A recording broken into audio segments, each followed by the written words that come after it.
Good evening, and welcome to the INFOWARS Nightly News. Can anyone identify this gentleman? There's the hair. It's kind of recognizable. It's Rodney King. Okay? It's Rodney King. Rodney King is best known as a victim in a police brutality case involving the Los Angeles Police Department, also known as the LAPD. That was on March 3rd, 1991. Well, that seems like an old issue to bring up, DLAKE. Why would you do such a thing? Well, let me tell you, when this happened, it was big news. Rodney King was beat down by the cops, and it made the news. And George Holliday was out there, and he videotaped it. Or at least much of the incidents from a distance. But George Holliday was out there with a camera, a video camera. And George Holliday, he saw the police beating Rodney King, and he decided to start recording immediately.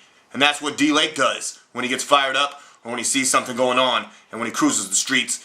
He has cameras and camera equipment on his phone, in his bag, and he's ready to go. He's ready to rock. He's ready to have his name on Wikipedia for catching some exclusive footage like that. I'm not the gentleman that captured this most recent footage, but I can tell you what. The person that got that footage, if it wasn't just a regular security camera, since there's quadrillion of them, a quintillion of them. Okay, so who's this white guy with the cowboy hat? Is he more identifiable to you in this picture or this picture? This is the guy the cops rolled up on and said, "Hey, what are you doing sitting here or smoking in an undesignated area," or whatever this guy was doing. Well, here's what's gonna happen to you, pal. Take a good look. This man is dead. Worse than being beaten by the police, this gentleman was tortured by the police. That's right.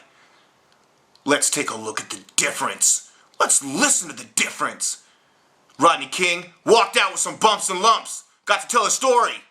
Tried to get us all to get along, get together. Didn't work out so well. And the cops? We need to start testing of testosterone and steroids and other drugs of that nature on the police departments in every state, right now, immediately. Because I'm sure that it's drugs of that nature that caused this rampage and caused this torture. And if it wasn't drugs, then it must be psychological or psychotic issues on behalf of those police officers. Now, I cruise around the city all the time, and I've been cracked down on by the cops. You like all that Avengers footage I got? I'm not gonna tell these stories. DLAKE's been cracked down on by cops, and I never tell those stories. I protect those sources and I protect those cops from those stories because they let me go every time. Because once I talk to them like a real person, I don't get beat down in the street. Okay? This gentleman, he had mental issues, he had psychotic issues, he had brain disorders, alright? On my way home on the trolley today, I spoke to a young man, or I spoke to a gentleman who had just come from having electroshock therapy. He said that the shock therapy that he received probably once a week, even though he did tell me of an incident where a doctor administered back-to-back 2 days in a row therapy, and that didn't sound appropriate to me. Okay? But there are people like that guy. He had all kinds of cool piercings and cool rings. We had to take a lot of the piercings out of his face so that he could get a brain scan. Alright? All the nurses, all his friends, they told him he looked younger and a lot better. That same man and that man who received that electroshock therapy, he said the electroshock therapy really helped him. And he said that the drugs that he took calmed him down and calmed down his brain. Because otherwise, he would have panic attacks and he would also have disturbing thoughts, such as wanting to cause harm to other people.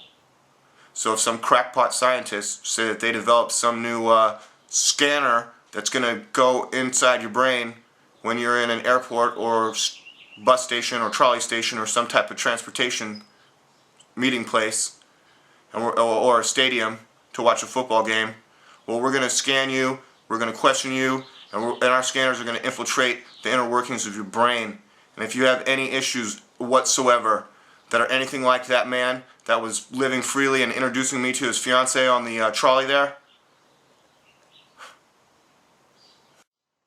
I didn't really get into why that man had those issues, you know. We could all suspect maybe he had a previous history of drugs, and he did tell me that he had a previous history in prison, which could drive anyone crazy. And our prison population is just out of friggin' control. And the numbers are so wild, it'll make your head spin. And if Ron Paul were the president, he would immediately pardon all non-violent drug offenders, like people that sold some pot, like the weed grandma. They wouldn't be in jail, they'd be out. And I'll tell you what, the population of people in prison in the United States of America for non-violent drug usage is about the size of the population of the state of Maine. So the state of Maine is in prison for non-violent drug offense. And I love the fact that Ron Paul wants to bring the troops home. I'd like to bring home some of the people that have just been rotting away in messed up correctional facilities for selling a little bit of weed. Let's get them home too. Let's bring them home as well, Ron Paul. I'll tell it like it is, and I'll keep doing that. And if I'm not doing it for INFOWARS, if I don't win this contest, well, I'll just keep doing it anyways. Because I supremely dominate in a way that's 25,000 million times better than the way you want to dominate, you little babies. So go ahead and try to orchestrate that Bilderberg meeting. Because if I get this job, pal, I'll see you there.